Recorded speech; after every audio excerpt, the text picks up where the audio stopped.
Hey guys, welcome back to the channel. So today we are gonna rig up these rods here, a couple of these rods.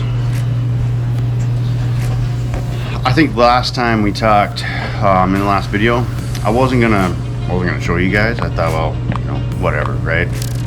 You guys seen rods here before, but you know, this way I'll show you, you know, how I rig up my rods. It's nothing real special, but there we go. All right, so after giving it much thought, I think what I'm gonna do, I didn't really think about exactly the uses I was gonna, you know, uses for these rods when I bought them. I mean, I had an idea. I mean, I knew for sure I wanted one specifically for big soft swim baits, and then one for a frog. Well, one and then the other one I did get like for the crankbait, but I got an extra big swim bait rod. I think I'm just gonna have it as like a backup in case something happens with one of my other ones, and I'll always have something extra. So what we're gonna do is we're gonna, the 7.4 heavy action rod, I'm gonna put the frog on. And I know a lot of people like to go with 7.6. Actually, I know some guys who go with the 7.11s. That's actually what I was gonna do with this other rod, but I was thinking about it. I'm gonna put a hollow body frog on. This would have to be Guggen Squad Catch Go, you know, the Oofta frog, the Minnesota loon. But with any hollow body frog, you know, you're twitching it.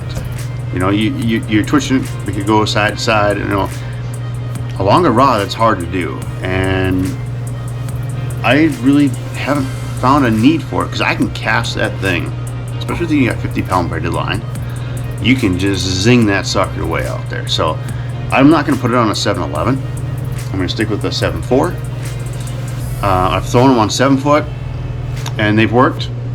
So we're gonna try that. We're gonna go with that. And if we got to switch it up later, we'll switch it up later. But I feel like this is gonna be a perfect fit. So that's what we're gonna start with. We're gonna start with that, and then we'll swap out the cranking rods, or the cranking rod reel, and then we'll rig up one of those big swim bait rods. So that's what we're gonna do next, and I'm gonna start with that frog rod. Okay, first thing I'm gonna do is I'm gonna take the line off of this reel because I want this braided line on this reel. So all I'm gonna do is just do the transfer there, and then we're gonna put a 20-pound fluorocarbon line on this reel. Piece of cake. And if you're wondering, I always put some kind of monofilament or fluorocarbon backing on the spool. It helps keep that. If you don't do that, your braid is just going to spin. It's just going to spin around your spool, and you won't. It just won't work. So you got to have some kind of backing there.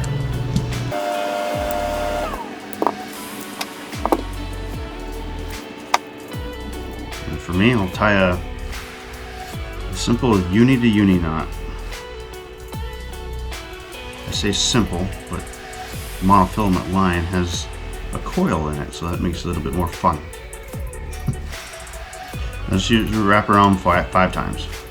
1, 2, 3, 4, 5. Pull it tight. Now, monofilament line or fluorocarbon line, whatever it is that you use. Same thing. 1, 2, 3, 4, 5. I don't know. You can do more or less, however, whatever you're comfortable with. 5 is just a good number, I feel like, for me. So tighten up your knot, and then tighten them up. And that's what it looks like. I don't know if you can see it very well. A little bit better there. Sorry, a little bit blurry. Snip the tag ends.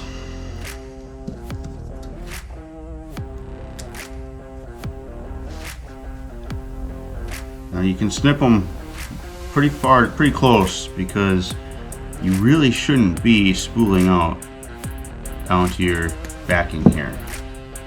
Or if it does happen, you know, at least you have a double uni knot. Now, all we're gonna do is push the button there. Hold this out here like this. So, you know, it's fine to do this. Just, you know, it's easier to do this when it's on a rod, just so you guys know. But this works too, okay? And then just reel it on there.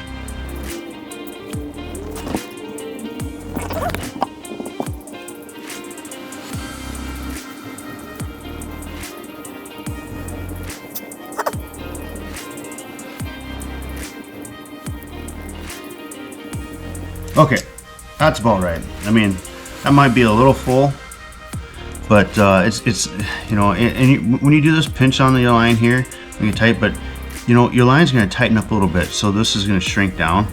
So it's okay if you get it up a little bit closer to the top of the spool like that. You just don't want it over the edge, because then that's going to be a problem. So start with this for right now, and so I'll set that one aside.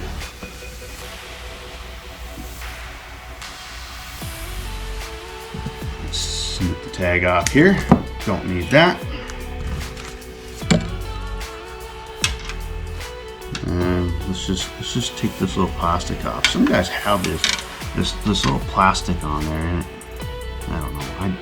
I don't care for it. It's like they don't care that it's there, but I don't know. Grip doesn't do the job if it's there. There we are. Now, twist your reel seat lock back. The reel on. Now this reel is a little bit beat up and it doesn't really match as well as I wanted to. Actually, what I really want to do is get another reel like this and place it on there. That looked pretty sick. That looked awesome. Down the road we will. But for right now, this is gonna do. All right, so there's that. Now all we do is feed the line through the guides here.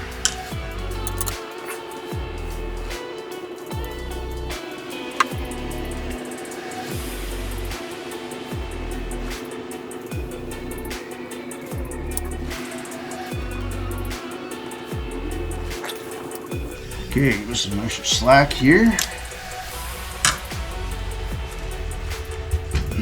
Now we're ready to tie on our frog.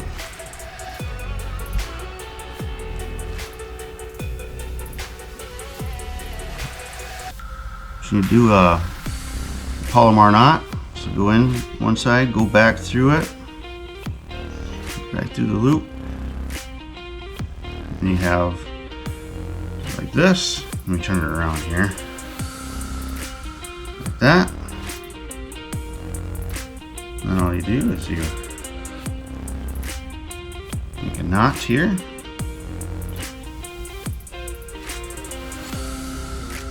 Going through the center of the loop. And then bring the frog in through this loop here. Or whatever lure you're tying with. Now I'm doing this backwards, so this probably kind of sucks, so I'm sorry about this. But Palomar knot is easy, really easy to learn. Okay, and then just pull it tight. Sometimes you do get this extra loop, it's okay, just hold here and just pull, and it'll tighten up, okay? There it is.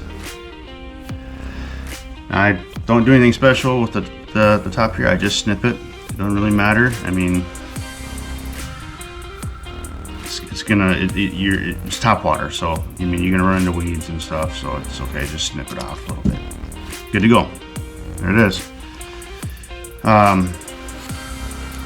When you first cast this though, be very careful because of your line here not being super tight. 9 times out of 10, well, I should say 9 times out of 10, but sometimes you're probably gonna bird's nest this, and that's fine. But what you want to do is you want to cast it way out there and reel it in and try to reel it in tight. And the more you do that, the better it's going to be. So it'll take a few casts, but it'll be all right. There's our frog rod. Good to go. Ready to go. Ready for action. Now we're gonna work on, I think I was gonna do the crankbait rod next, but I think what I wanna do next is I wanna get this taken care of. So just grab one of these rods here. This is the 711 heavy. Snip that guy off. Clean up this little sticker here. Don't cut yourself doing this. Never cut towards you. Always cut away from you. Even as an adult, I still don't do that. And even though I've had problems in the past too. I've actually cut myself pretty bad doing that. So be careful. All right. Now we got the reel on there. What I'm going to do is I'm just going to strip the rest of this off because we don't need the rest of this line, and this particular line really isn't all that expensive, so it's not a big deal.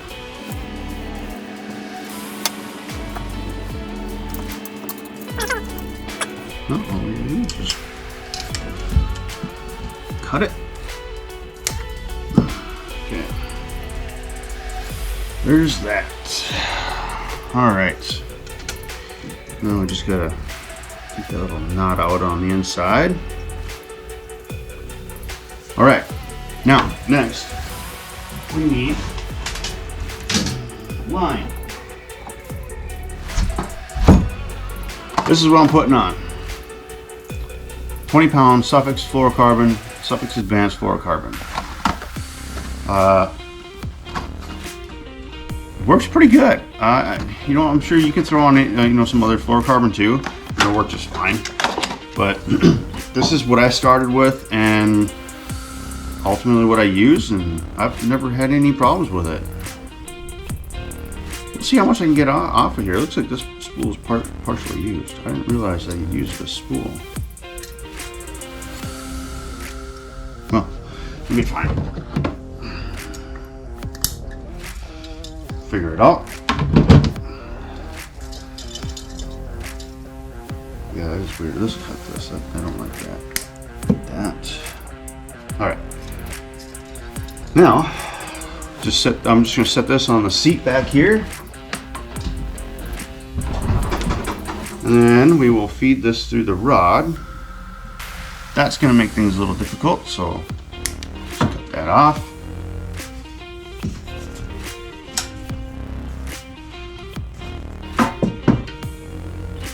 And then we do have a vent guide. Just push that. Good to go.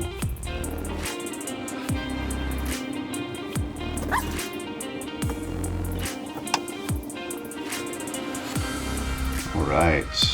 Now, bring the camera in closer. This next part gets a little tricky. I don't know if I ever do this next part all the way right. I haven't had a problem with it yet, so take it with a grain of salt. All right. So obviously you got to go through, the guide here. So you go in through there, and then I always go down, under, and then around up, and then tie the knot, and then cinch it down. So in order to do that, sometimes it doesn't work very well. You have to kind of just go down like this. What I do is I'll go, well, not quite like that. It's a stiffer line, so it's going to be a little bit more fun to deal with. So just go down through. Plus I'm holding a reel like mid-level here. I'm trying to do this. Now that it's down through the bottom, what you want to do is go back to the same spot, but then the other direction, and then come up like that. See that? Maybe. And just pull that up there like that. So there you go. There, we're around. Now I just tie. Whoop, just pull it back through. Not good. So now I just tie this line around this one. This is the main line. And so a lot of guys will just do one over a hand knot. Those slip on me. So what I do, it's kind of actually a uni knot. So I just like this, and I just wrap it around like 1, 2, 3 times. Call it good, and then pull it tight. It's a little bit bigger of a knot, I get it, but this knot's not going to slip on you, and you can always cinch it down a little bit more, and then you can trim it down a little bit more too. So there we go. Now let's slide it down. Let's trim this tag end here. Like that. So now you've got it trimmed down like that.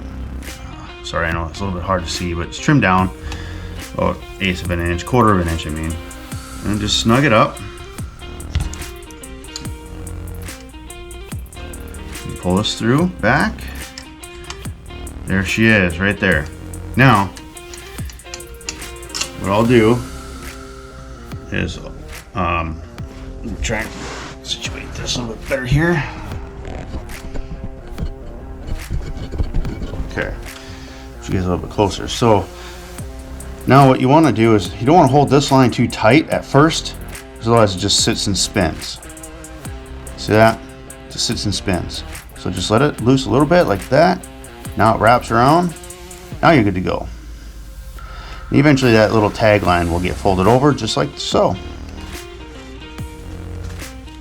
And there you go. And then, so right now, I'll show you guys this. I've got my line sitting right there, but it's catching up by the seat there, the back seat, so I'm going to change it. What you want to make sure that you do is you want to make sure your line's not like rubbing up against that spool, especially if it's fluorocarbon line, because a lot of nicks, it will ruin it, and your line will break like midway through the spool, and you'll wonder what happened. But so make sure there's no nicks in your line when you're doing this. Keep that spool in a good spot. Sometimes guys will just put it between their feet. You can just let it roll wherever. Just, you know, it doesn't really matter. I might actually even put it up on the back deck. Just let it do what it does, because there's nothing back there that's going to hurt that line. So that's what we'll do.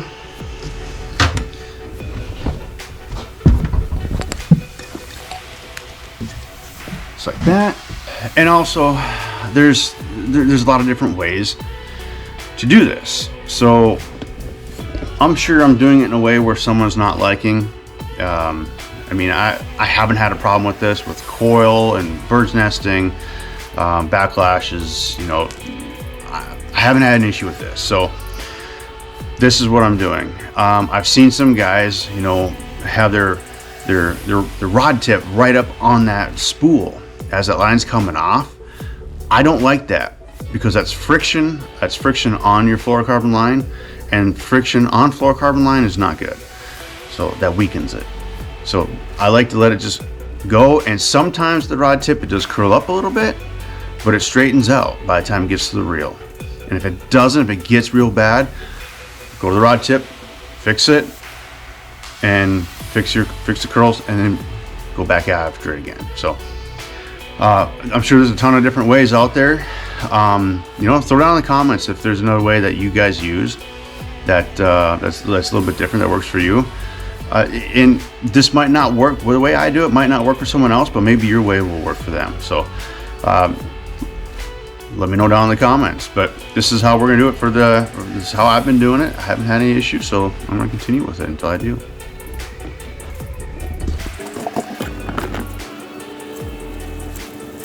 Same thing, pinch the line. Try to keep it as tight as you can.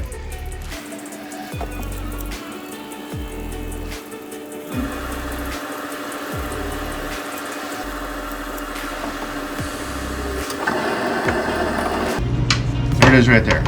We're all spooled up. Now, I think you guys have seen this before, but I'll show you again from other videos. Take it down just a little bit. So big swim bait, line. I'm just gonna do a Palomar knot. Okay, simple, easy. So hopefully this will be a little bit better, a little bit easier for you guys to see. This way. What's going on there? Okay, so go in one way, and let's go back through. I need more slack. Okay, so we went in and then back. So here's our tag end. This is our main line. You hold those two together. Now it slides like that. Now just hold these two like this. And I like to bring this tag end out like this because we get to fit a big bait through the hole there. So just go around that. You're gonna make a knot, so you want this loop to go into the center here, like that. Now don't tighten anything up yet, keep that loop, and just bring this bait right through that loop. Now you can tighten it up. I like to hold down here and up here too. So I'm kind of doing this in reverse, so my hands positions are a little bit awkward.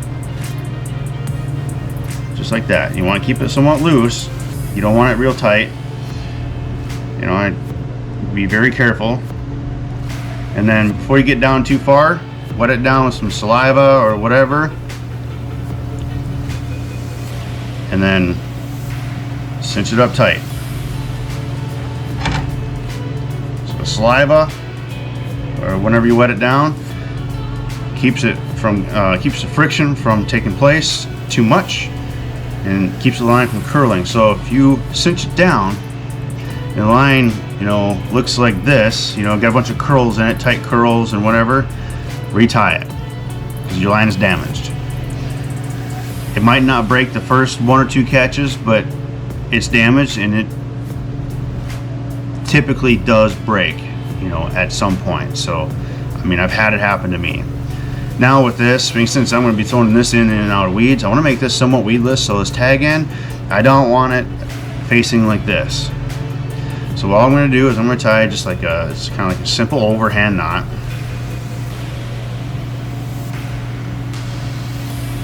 And it's going to come reverse.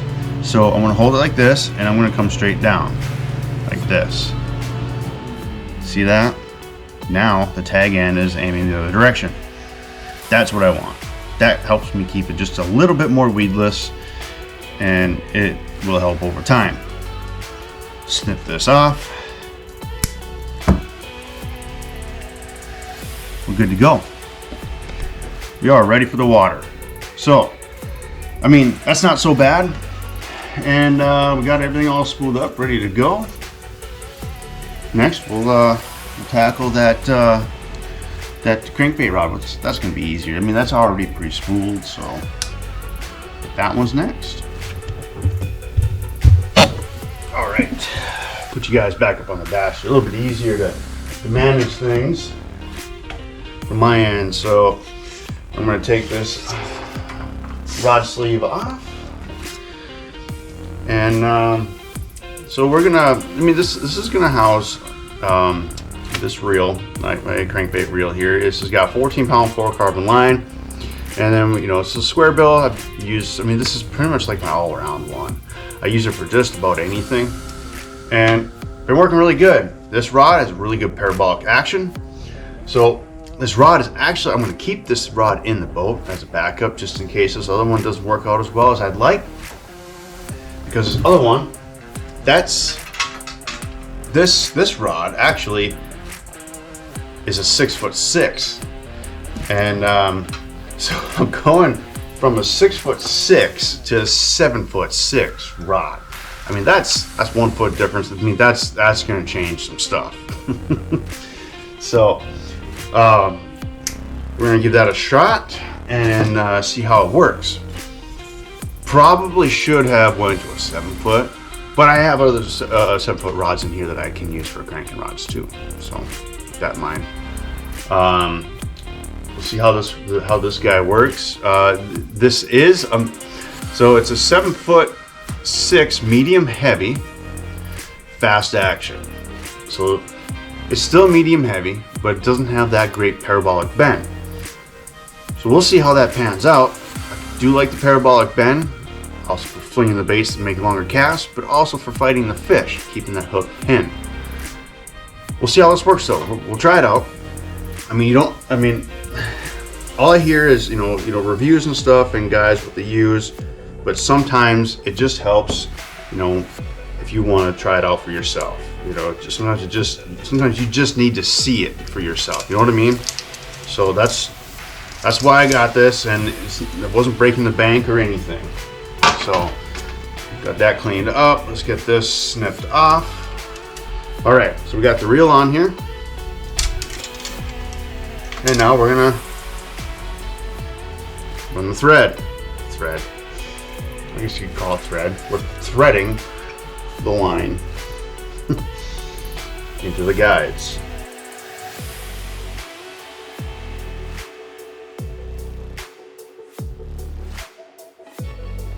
And I do like to go with my crankbaits, my cranking rods, straight fluorocarbon line, because of stuff like this. So these guides are like super small, like they're tiny. I shouldn't say super small. I've seen smaller, but they're pretty tiny. You know, can you even see that? I mean, they're little.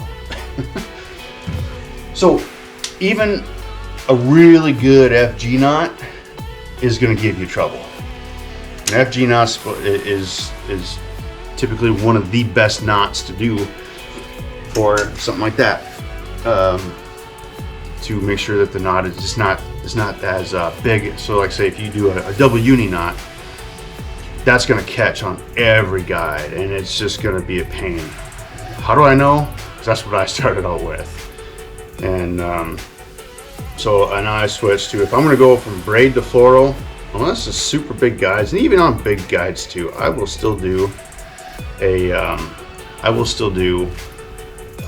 FG knot, and it's the one that I've been talking about for a while, and I don't know, maybe I'll do a video about it later, but I gotta have a better spot to do it so that way you guys can see it.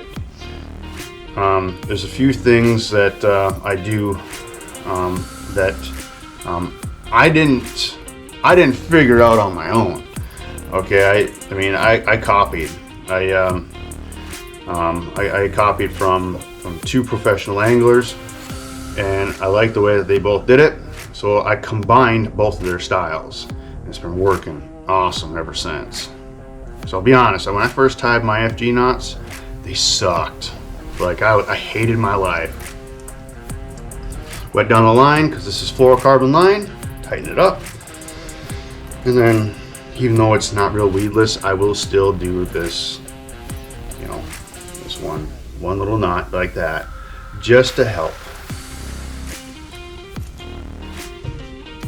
Snip it. Sorry, I probably couldn't see that, but there we go. All right. Yeah, you can't see the bend, but if I come back a little bit, I don't know if you'll be able to see this, but I don't think you can see that, but if you can, it's great. The bend is not too bad.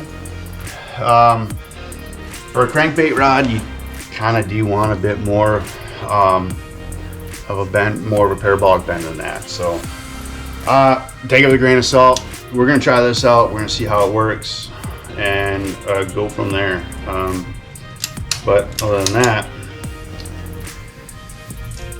we got her rigged. Got her rigged up. There they are in all their glory. We'll see how well they work. And we'll keep this guy in the box too for backup, just in case. A little bit of a mess there. There we go. That's gonna do it. I just wanted to go through you guys. I mean, this video probably got a little bit longer than what I really expected, but you know, hopefully you guys enjoy stuff like this. If you do, please smash that subscribe button. Also hit the like button too. And yeah, I don't know. We got some more stuff coming down the pipeline here, and hopefully get to fishing here soon in a few months, 2-3 months actually. So you get to some more open water fishing. I'm still trying to get out ice fishing, so it's the possibility is still there. I'm just having troubles getting time to get out there. So I apologize for that. But for now, we're gonna keep rolling with stuff like this until we get on the water or out on ice fishing, and we'll catch you in the next video.